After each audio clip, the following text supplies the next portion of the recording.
Namaste and good morning.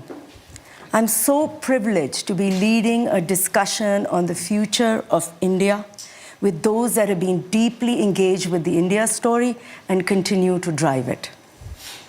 Ashwini Vaishnav, Hello. Minister of Information and Broadcasting, Minister of Railways, Minister of Electronics and Information. He truly wears many hats. At the same time, modernizing India's railway, shaping the country's information and broadcasting, and also working on its digital ambitions. Geeta Gopinath, Gregory and Anya Coffey Professor of Economics at Harvard. Geeta is someone who has shaped global economic thinking on growth and risk, from her leadership at the IMF to now at Harvard. Sunil Bharti Mittal, Chairman of Bharti Enterprises. Sunil Bharti Mittal is an entrepreneur who has helped define modern Indian enterprise. Bharti Airtel is a global communication giant and is responsible for India's mobile revolution. Mr. Herrera, CEO and President IKEA Group, one of the world's most recognizable brand. I'm sure all of us here have one piece of IKEA at some point in our life. As a CEO of the IKEA Group, you're looking at a deeper engagement in India. Welcome, all of you. At a time when much of the global economy is grappling with uncertainty, India stands out as a rare bright spot. On Monday, in its World Economic Outlook report, IMF revised upwards its estimate for India's economic growth for 2026 from 6% to 7.3%. The fund projected global growth at 3.3%, while describing India as a key growth engine for the world. In fact, many describe India as having a Goldilocks phase, strong growth and moderate inflation. Many projections suggest India could overtake Japan and Germany over the next few years and move into the global top 3. But momentum is not destiny. The real question is about timing, execution, and choices, and what does India need to do to convert this moment of opportunity into economic transformation? I'm going to start with you, Minister. When you hear this framing, can India become the third largest economy? Do you feel we're asking the wrong question? Should it really be, when will India get there? And if so, how will we get there? What are the two things that will help us, and what are the two things that could halt us? India will become the third largest economy in the coming few years itself. It's not a question of will it become. It's certainly, that's a certainty that will happen. It's a question of within next few years, we will definitely become the third largest economy. What's working very well is the last decade of very transformational change which has happened in our country.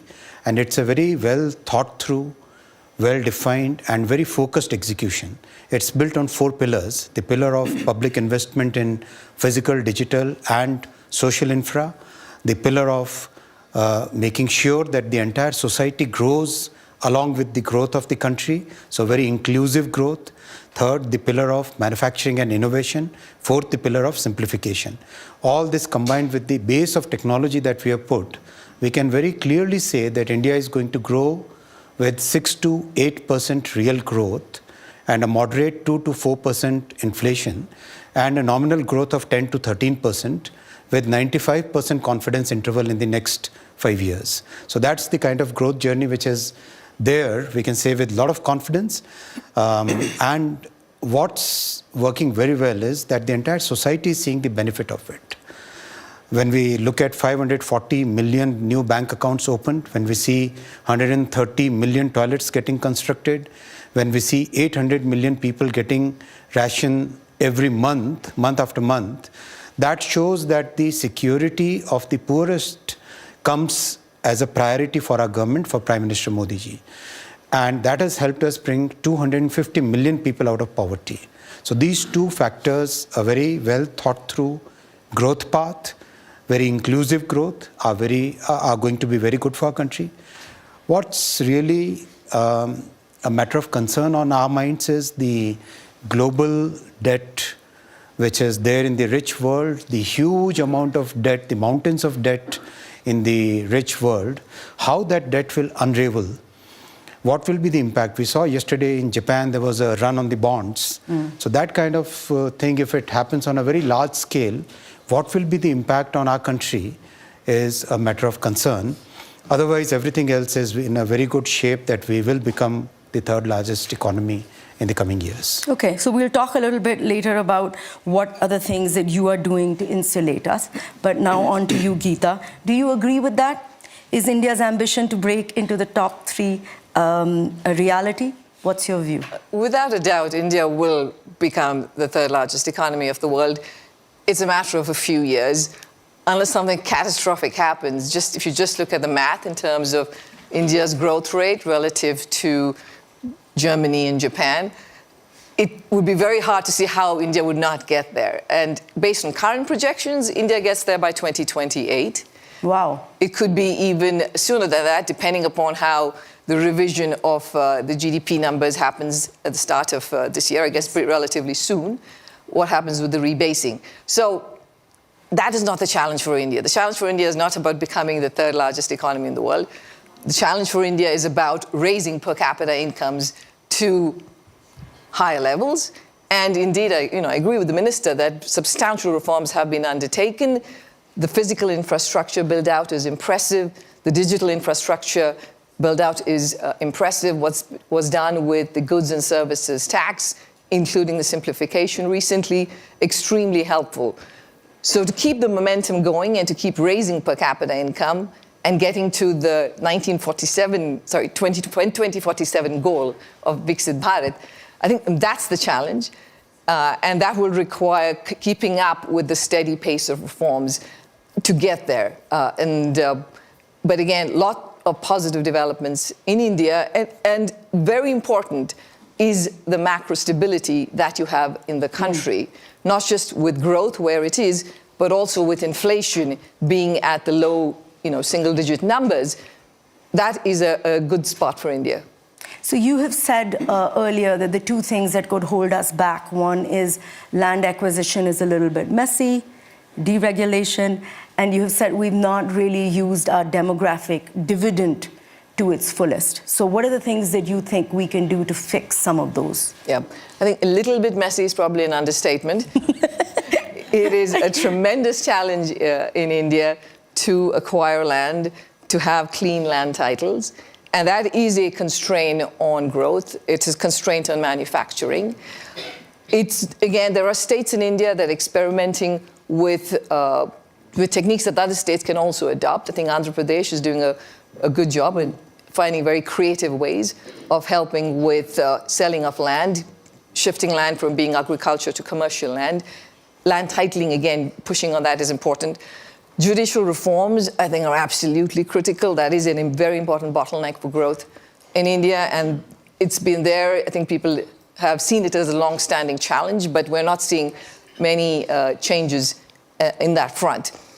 In terms of the labor force, you're right. We've been talking about the demographic dividend in India for a long time, but if you look at the contribution of labor to growth in India since the 1980s, only about 30% of India's growth has come from labor.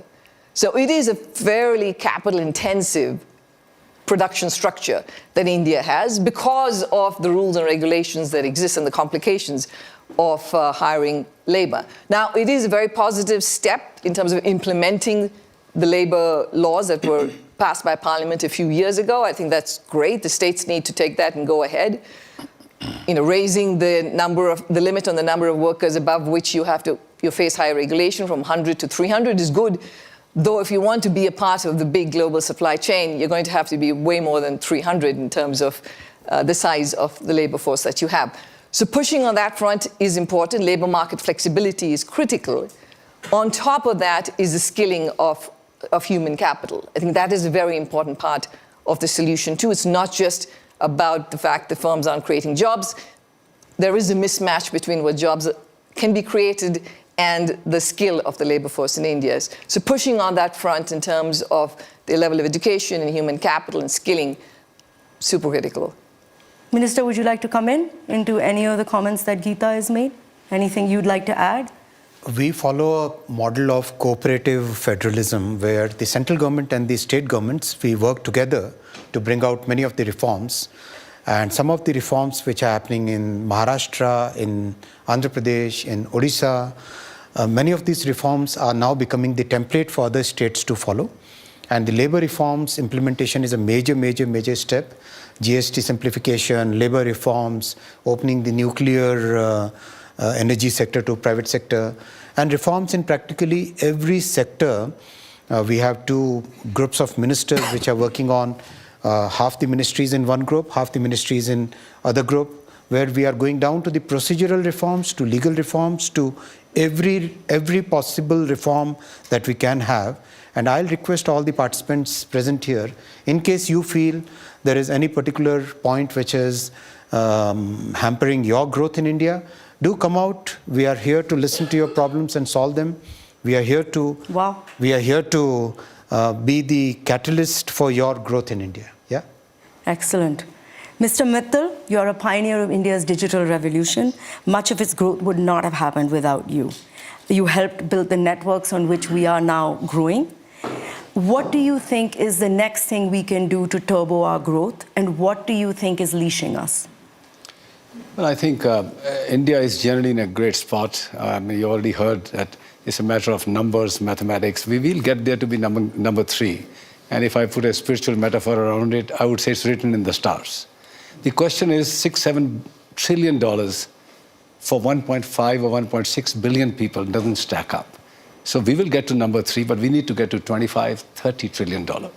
And we can quibble about the year in which we'll get there, but we have to get there and we will get there.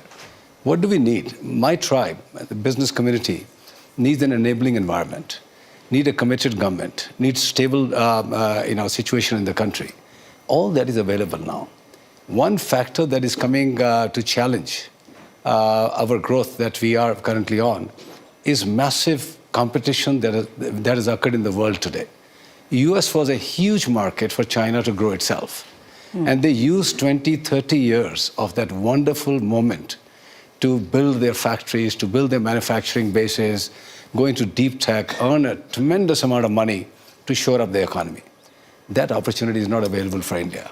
So we will have to find our own ways and means. Thankfully, we have a huge market.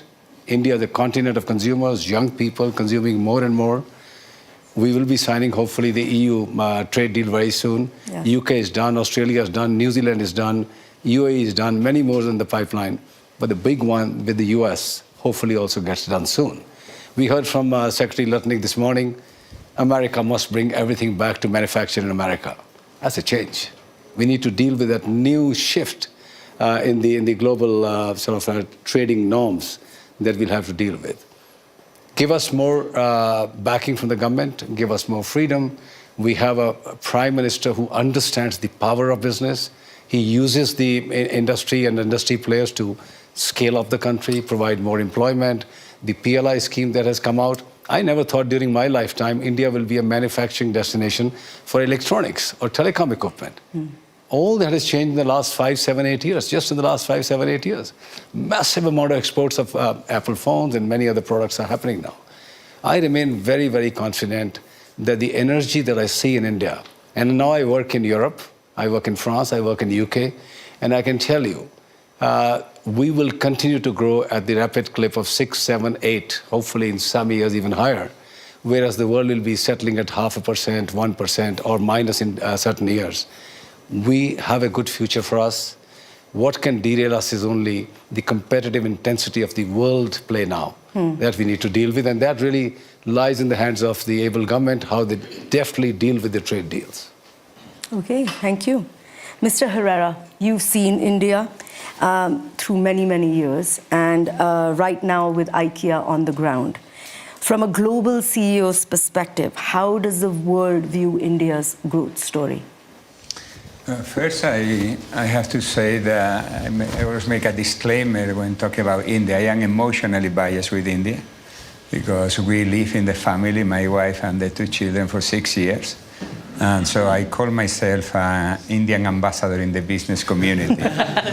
So unpaid as well, this is the best. Disclaimer made. No, of course, India, you have to be in India. There is no Wow. option because it's, it's a big market, it's a young population, it's also a democracy, it's the English-speaking country, but also at the same time, India has had, is having, and will have the possibility to leapfrog from agriculture to the most developed AI much faster than any other country. So we see, of course, very positive India in that sense. So, Minister, you said in the first question I asked you that one of the pillars is simplification, which is basically deregulation. And many times, whoever you speak to, that is one of the concern areas. So can you talk a little bit more about what are you doing to make ease of business happen in India? Absolutely. In the last 10 years, 1,600 laws, old, antiquated statutes have been removed from the statute book. Can you give a similar example anywhere in the world? 1,600 laws have been removed. 35,000 compliances have been removed. A big exercise is right now going to reshape the legal structure tuned to modern times, because many of the laws were written in a time when the government and the political setup of that period, I'm saying of the early, from 1950 to 1990, that was a period when the governments were basically very inward looking. They were very protectionist. They were not looking at the energy of our people. They were trying to control that energy. So many of those laws are being rewritten now. So that's a major exercise which is going on. Second, many of the procedural things are getting changed. Mr. Mittal is witness to get a telecom tower permit, it used to take 270 days. Now it takes 7 days. To get a railway terminal connected to the railway network, it used to take 6 years. Now it takes just about 2.5 months.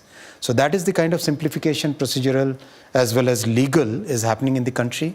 Our entire criminal justice system, which was of 1800 some vintage, so that has now totally been transformed into a new structure. The Telecom Act was of 1854 vintage. That has been replaced by a brand new 2023 Act. So practically every sector, we are trying to bring in a totally new legal framework, a totally new procedural framework built on the technology stack that we have. Okay. So, Geeta, I don't know whether you know, but there's a Rajiv Guava committee which is looking at deregulation. I want to ask you, is making another committee to get rid of bureaucratic red tape the best way forward? Well, I assume that this is not just a committee for its own sake, but the hope is that it's going to come up with actual actionable plans. Yes. Absolutely. I mean, India needs a lot more deregulation. It is still, in terms of ease of doing business, it is still a challenging place to do business. I'd love to hear from you in terms of what challenges you face. So taking out more and more of the archaic rules that have held back business is absolutely critical. But then all other aspects of India will also have to continue in terms of the reforms. Will have to continue, the ones we talked about on land and labor. One of the areas I wanted to point out, which we usually don't talk about when you're talking about business development, is I want to talk about pollution. Mm-hmm. Pollution is a challenge in India. And if you look at the impact of pollution on the Indian economy, it is far more consequential than any impact of any tariffs that have been put on India so far. If you look at the annual cost to India's GDP of the level of pollution that you have, and it's not just the effect on economic activity, but it's also the loss in lives. I mean, the numbers are really large. Based on a World Bank study that was done, I think it was published in 22, about 1.7 million lives are lost every year in India because of pollution. That's 18% of the deaths in India. I think even from any international investor's perspective who's thinking of coming in and putting up a shop in India, if you have to live there and you have the environment is not of the kind that you feel that, okay, this is going to be consequential for your health, it holds you back. And obviously, not to say, but all the Indians that are living in this kind of pollution. So addressing that on a war footing is critical. I mean, this has to be a mission, a top mission for India. Along with deregulation, we're putting it Along right up with there. deregulation, yes. So, Mr. Mittal, you work in other countries, you just mentioned in Europe, and you've been working in the US as well. What are the lessons that India can take from there for ease of doing business? You know, what are the things that we can adopt? Well, I can say certainly nothing from France or UK. No, it's much harder, much harder. Oh, really? Oh my Okay. God, oh my God, it's much harder. And they also have the, additional burden of the Brussels bureaucracy, which they have to deal with. There's just multiple layers there. I would say US is a good model, where business is really highly encouraged, and the ease of doing business, I would say, to a good level. And of course, there are examples, fine examples in Singapore and UAE, etc. But I would echo Honorable Minister's point of view here. India has come a long way. I mean, I'm a product of, I started in '76. So I have You're giving your age away. Yeah, it's fine. But I am telling you, I've seen this plethora of books, handbooks, manuals, standing outside in DGTD, CCIE, hundreds of departments getting one license to get something into the country. All that is gone. 1992 or 91, 92 was one big wave. And I would say in the last 10 years, a lot has been done. Can more be done? Yes. We as business community will keep on asking for more, transfer more faith onto us. Have faith, we will do the right things, we'll be more compliant. Indian companies have much better governance standards today than they were in the 90s and early 2000s. I think this government is engaged. I hope and really I'm confident that this committee is set up for a real reason, because the Prime Minister recognizes there is still much more to be done in ease of doing business. And I remain very hopeful something good will come out of this. Okay. So I'm adding on to the question Geeta kind of asked you about doing business in India. Is it easier to do business in India or in China? And what would be your advice to a global CEO coming into India at this moment in time? At IKEA, we are present in many different forms in India. IKEA is present in the sourcing side, engaging with many suppliers, and not only producing in India for India, producing in India for the global supply chain with export. We are present with the retail business, where we acquire land, where we really go full in with our retail business model. And we are present in many cities, and we will grow significantly. We are also present from the energy sector. We are a big investor of renewable energy. Worldwide, we produce double than we consume globally from renewable. And in India, we have recently announced an investment of solar park in Maharashtra. But also we are present from the digital side, which digital services for the global company. But also we are acquiring also and investing in AI Indian companies, especially in last mile. So we touch many parts of the governments, and we touch many parts of the different ministries and so on. So on that side, doing business in India, half full glass, what is really good, and then what is the opportunity, half empty glass. In the half full, it is true that it's a process of simplification. And then what it is even more important, when you face the blocks, you knock the door and you are heard. I always praise the IAS officials. They are fantastic across the country, because they listen to you, you meet them, you discuss, and then it's important. Sometimes things are a bit more complex, you need to find a way, but they are with you, so they don't ignore you. I think every time we have faced issues, we sit down, you have to invest time, but you sit down and then you share and then you are helped. And I see something that I really recognize from India. What is needed to do more in the future is try to find ways, harmonization with global standards. If I take an example, production of furniture. Do you know how much India accounts for the global production of furniture in the world? 1%. Can we agree that India deserves more than 1% of the global production? Of course, we agree on that. That's why, for example, the new legislation on QCO, increasing standards and the quality, we welcome very much the intent. We are really supporting that India increase the standards of quality, because that will help us, for example, to export globally. Then the implementation has to be done in a way that it is done in a smooth way, and it doesn't come as a law, it comes as a way to support the supplier as well. So it is the implementation which is equally important for the future when it comes to harmonization of standards. And then advice, the last question is coming from the advice from the CEO. I don't want to be pretending that I know everything, but with the experience, I would say 3 things. Don't come to India for the short-term payback. If you come with short-term payback, India doesn't need you. Come with a really long term, and we are here for the really long term. We are owned by a foundation. There is no profit that goes to private shareholder. Everything gets reinvested into the business, and we have a super long-term approach. So long-term. The second one is engage with the Indian stakeholder. Engage and in a true partnership and invest time. And the third one, try to understand India from inside and not from outside. You cannot come to India with your prejudgment, your biases, and to pretend. You need to go. I invested a lot of time personally. We didn't take consultant company when we set up retail in India. I personally engaged, meeting customer on the shop floor, customer on the homes, meeting IS official, listening. So you have to really come with a genuine interest of understanding India from within, and then things will work. That's really good advice, but I'm still going to put you on the seat and ask, India or China? What's easier doing business? You know, we are a global company. We need to operate globally, so we have to operate all over the world. And then the important thing is not choosing one or the other. The important thing is whenever you go, you have to go with your full set of values as a company. You have to go full in, and then you have to really find a partnership. I often say that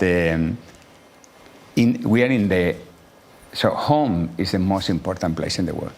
Yeah. And we are in the life at home business. It is because of that we truly believe that we can help many Indians to have a better life at home. At the same time, I am saying quite often, India is helping IKEA to be better. We are learning massively from India, and we take this learning globally. Okay, I'm going to take that as India. Okay, going to come to a little bit on tariffs, sir. India currently has one of the highest tariffs imposed by the US to any country, almost 50%. How is India insulating its growth story from this? We are a very resilient economy. The fundamentals, macro as well as micro, are very strong, and that's really helped us through this turbulent period. Our exports have actually increased despite the tariffs. Our producers are finding new markets. We are growing our export sector in multiple ways. For example, electronics exports has now become the 3rd largest exported commodity out of India, after, of course, engineered goods and petroleum products, which was like unbelievable even 10 years ago, even 5 years ago, this was unbelievable. We are trying to expand the market, going to new geographies, and also simultaneously we are engaging with many markets, many geographies for good, balanced, healthy, mutually complementary trade agreements. We have had with UK, we have had with Switzerland and 2 more countries. We have had with UAE, with Qatar, with Australia, with New Zealand. Another one is right now in works with Europe. So lots of engagement globally, and a fundamental change which has happened in the last 10 years is India has emerged as a very trusted value chain partner, not just supply chain partner. A supply chain partner would be manufacturing to your designs, manufacturing to your specs. A value chain partner will be partner to you in the journey of design, in the journey of understanding what the customers need. In the same room 3 years ago, when we discussed semiconductors, people thought that India will never be able to manufacture semiconductors. And when I say the value chain partner, today, the entire semiconductor industry believes that India is the most important trusted value chain partner, right? So that feeling, that positioning of the country is very important for us in resilience, in managing the turbulence that we see. Okay. Okay. Geeta, I don't know whether you caught Prime Minister Carney's speech yesterday in Davos. He basically declared independence from the American-dominated past. I want to ask you the question about dealing with tariffs in that context. I saw some of his, what he said. It was pretty powerful. Indeed, it was a statement about the current global economic order and how that has basically ended, and that we have to, form new alliances. Yes. I think there was a big call to that. First of all, I don't think the movie's over. It hasn't ended yet. We will have an important speech later today. Yes. That could change everything. Sequel. So I don't want to sit here and speak profoundly about what the consequences are of what we've heard so far, because it could all be very different tomorrow, right? I mean, one of the reasons that the tariffs that have been announced so far from the US has not been hugely consequential on the world is because the actual level of tariffs, and I did some research on this with the co-author last year, is the actual level of tariffs is a fraction of what the headline numbers and announcements are, right? So the statutory rate is about 24%. The actual rate is about 14%, right? So because there's so many exemptions and so many carve-outs. So every time I hear a number, I'm like, I want to wait and see exactly where something sticks. So that's my first piece, is that we just don't know where all of this is headed. What I will agree with, and I think that we don't need to wait for, is that we have permanently moved away from the previous last 80 years of the global economic order. It doesn't matter what comes next, but we're not going back to the time when we had completely close to free trade across all countries in the world.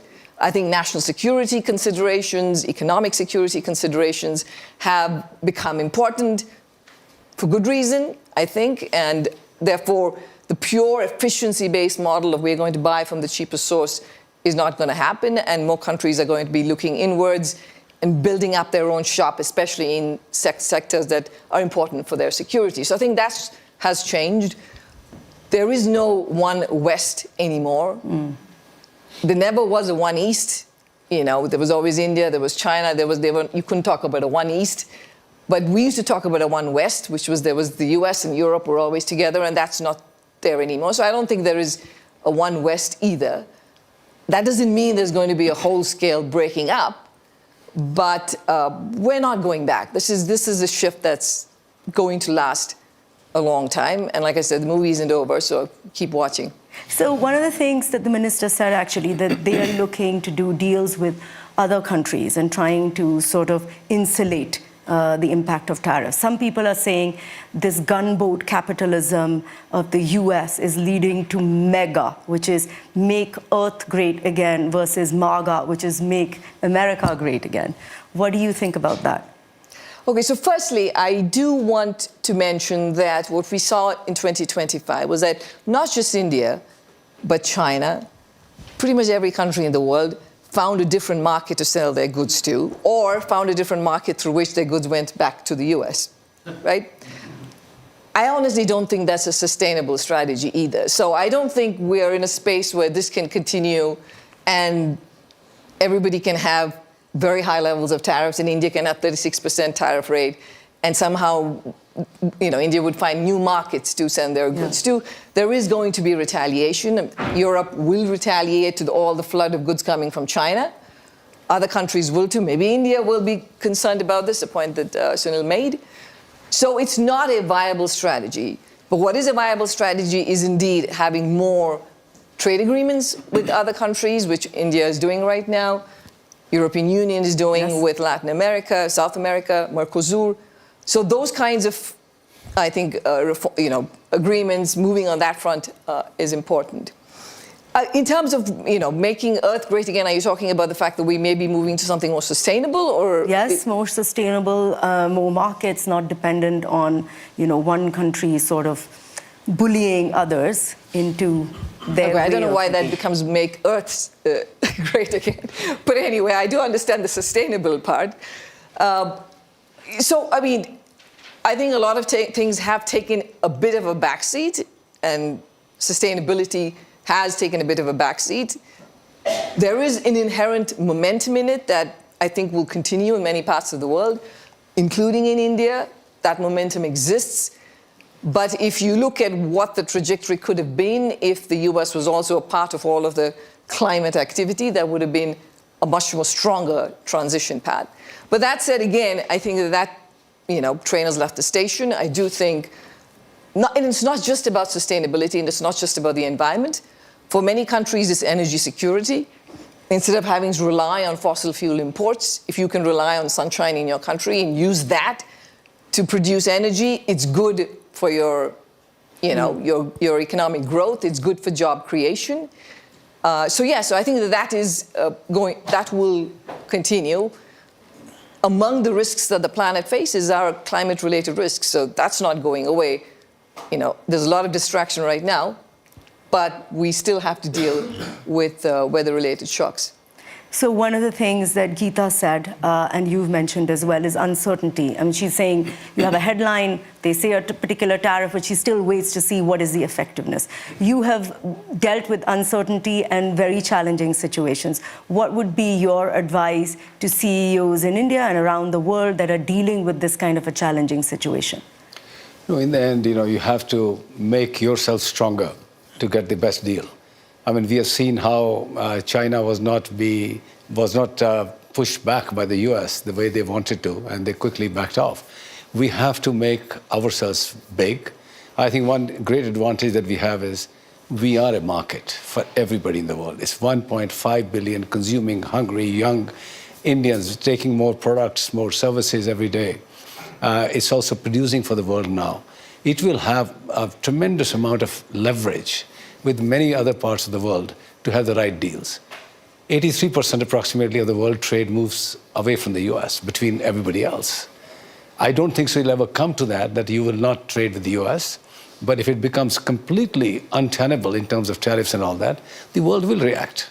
And they will find ways, as rightly pointed out in other markets, other places. What India really needs to do is scale. Scale its technologies, scale its production, get to a point where they have consumer surpluses so they can sell to the world like China. That will take some time. The good news is that India recognized very earlier on that this is time-consuming and capital-intensive. You have to build more roads, more ports, more airports, more railways. This would have taken 10, 15, 20 years and hundreds of billions of dollars. How did India mitigate this?